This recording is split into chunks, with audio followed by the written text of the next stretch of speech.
அறத்துப்பாலில் இல்லறவியலை தொடர்ந்து வாழ்க்கை துணைநலம் என்ற அதிகாரத்தில் ஒரு ஆணும் பெண்ணும் இந்த சமூகத்தில் எப்படி வாழ வேண்டும், வாழ்ந்தார்கள், இனிவரும் காலங்களில் எப்படியெல்லாம் இருந்தால் மிகவும் இந்த சமூகம் சிறப்பாக நடந்தேறும் என்பதை அருமையாக நமது நளினி அவர்கள் விளக்கிச் சென்றார்கள்.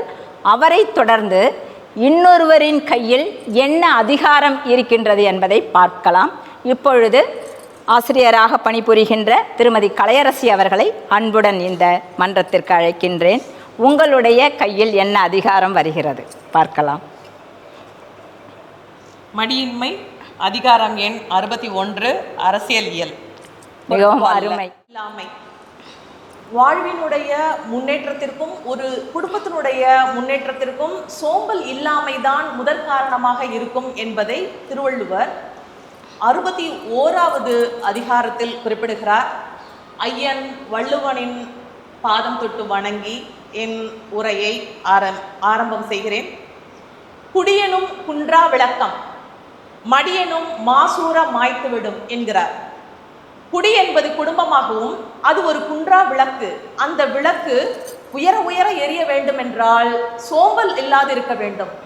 அவ்வாறு அல்லாமல் சோம்பல் என்ற கருக்கு அந்த விளக்கில் படிந்து விட்டால் அந்த குடும்பத்தினுடைய ஒளி மடிந்து விடும் என்கிறார்.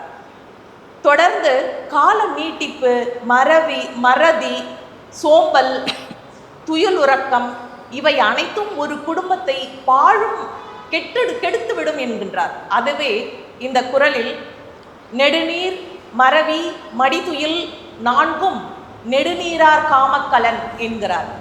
ஒருவன் கெட்டு போகக்கூடியவன் என்றால் அவன் அணியக்கூடிய அணிகலனாக இந்த கால நீட்டிப்பு, மறதி, சோம்பல், பேருறக்கம் அணிகலனாக அமையும் என்கின்றார்.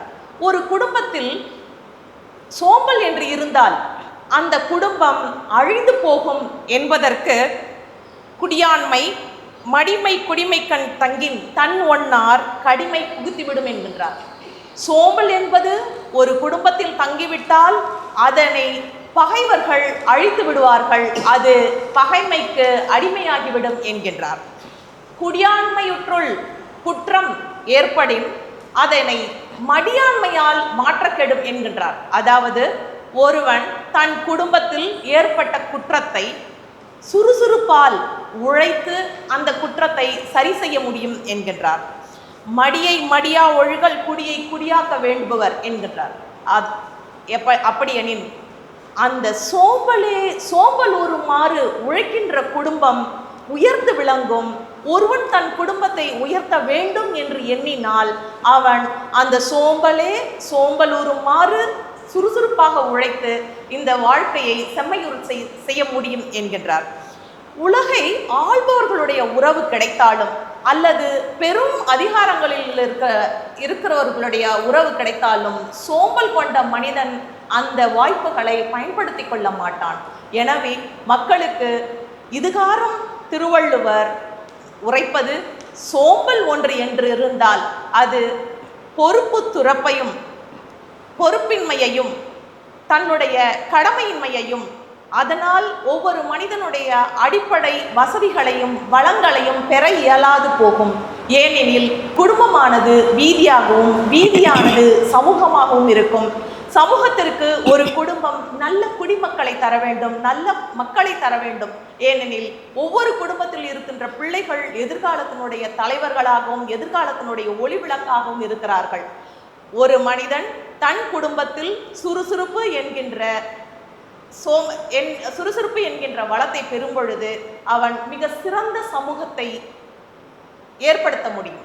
ஏனெனில் நான் பார்க்கும் பொழுது, ஆசிரியராக நான் பார்க்கும் பொழுது, குழந்தைகள் கற்பதற்கும் தங்களுடைய கடமைகளை நிறைவேற்றுவதற்கும் மிகவும் சோம்பலுறுகிறார்கள். காலத்தை நீட்டித்து செல்கிறார்கள், தள்ளி போடுகிறார்கள், மறந்து விடுகிறார்கள். இவை அனைத்தும் ஒரு சமூகத்தை பின்னோக்கி செல்லக்கூடியதாக இருக்கின்றது.